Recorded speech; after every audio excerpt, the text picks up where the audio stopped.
I just want people to know that there is no one face of homelessness. Just the other day, like, one of my best friends was, oh, that man looks so homeless. It's like, what does homeless look like? Because I'm homeless. Stayed in my car for a little while. My car got stolen. Then I started staying with different friends, bouncing around from my friends to my cousins to my dads to other friends. My daughter, she has severe eczema. So a lot of times she doesn't get any sleep. And by her not getting any sleep, I don't get any sleep. And now she's waking people up because she's uncomfortable and she's screaming and she's scratching. So you kind of feel like you're walking on eggshells, and you know sooner or later they're going to ask you to leave. We lived in a garage with no windows, no bathroom, no sink, no nothing to cook in, no water, no shower, nothing. So you can imagine, just imagine what we had to do. When you have a child that, you know, is thirsty or hungry or whatever, and the fact that you can't just go in your wallet and grab your debit card or grab $5 or whatever and go to the store because you don't have it, it makes you desperate. It's still a different kind of prison. It's not our home, it's not my home, it's somebody else's home. I'm 41 and I'm living out of somebody else's bedroom. He says, look, I'm moving out on Friday, I'm just waiting on my VA to kick in, I've already found an apartment, blah, blah, blah. You know, you and Hannah can just stay there until you figure out what to do next. And I was just so grateful at that time because there was nowhere else to go. Tonight we're in this apartment. I wake up to the guy trying to get in the bed with Hannah and I. And I'm like, what are you doing? There was never any implication. I never did that. In fact, had I started doing that, I probably wouldn't have moved as many times as I did, because it all ends up about sex with these guys that claim to care and want to help out and how women should be treated a certain way, but it's all about the sex. The kids are pretty great. If they know that I'm getting a little stressed, they'll tell me, why don't you go for a ride? Why don't you just take a walker? And they tell me, it's not that bad. At least we still have each other. I wasn't eating, I wasn't focusing, I wasn't sleeping, I wasn't taking care of myself, I was taking care of my family. The hardest thing is, like,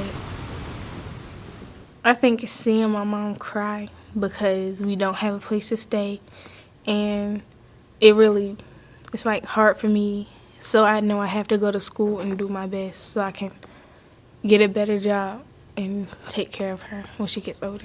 I sleep in the church with a nice air mattress.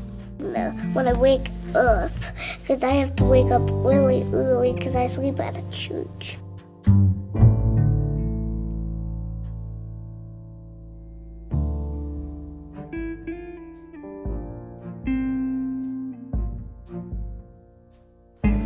I think the 4-year-old understands because he's always telling me, like, I want to go home. I want to go home. And it's hard to explain to him that we don't have a home. That's one of the big gaps in our community, is there are no shelters that specifically cater to families. So a lot of times we see families that are living in their cars because they don't want to separate and go to separate shelters. Focus shifts from finding a place to live to where am I going to park my camper for today. Only to wake up the next morning to make sure I have enough gas money to even go a block from where I was last time. Again, now I have to play hide me from the state so they don't take my kids, especially my special needs child. You want to destroy me? Take it.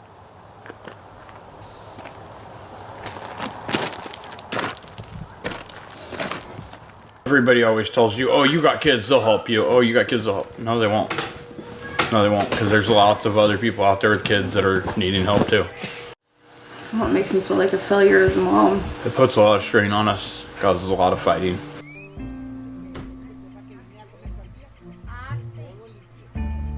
At first it was really uncomfortable, because we're like sardines packed in a little like thing, but then you get a little used to it, but there's still like problems. Like, we run out of food really quickly because we eat. There's a lot of us in here.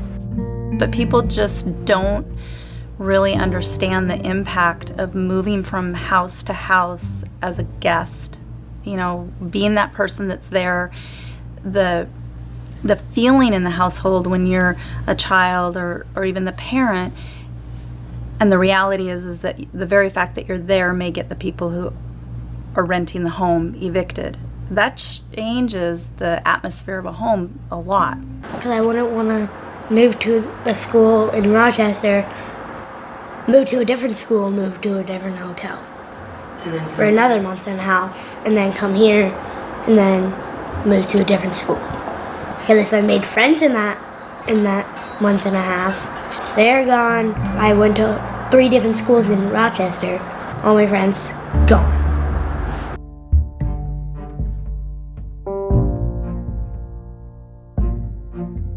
There are vast wells of research that suggest that our children their cognitive development has been impacted by their trauma.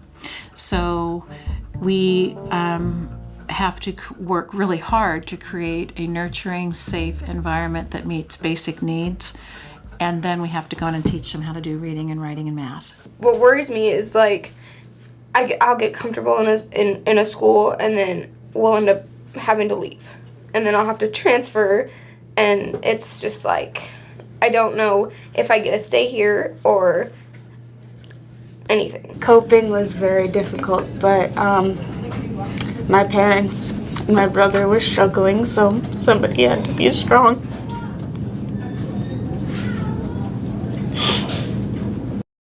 It's not easy being homeless because it's a lot to deal with. And then you're a student, so it's extra work because you don't have anywhere to stay. And then you're going to school every day trying to be happy and be this person that people expect you to be, like happy, like they think you have your own house and stuff. So it's not easy. It's an adult issue. You guys need to focus on being kids. The end of my rainbow is a home, and I'm trying to reach that. I want my own doorknob to turn, my own key. I want my kids to feel whole again. There's actually 2 things. Actually 3. Actually, I'll make it 4. A vehicle, food, clothing, and a home. Because me and my family really need it.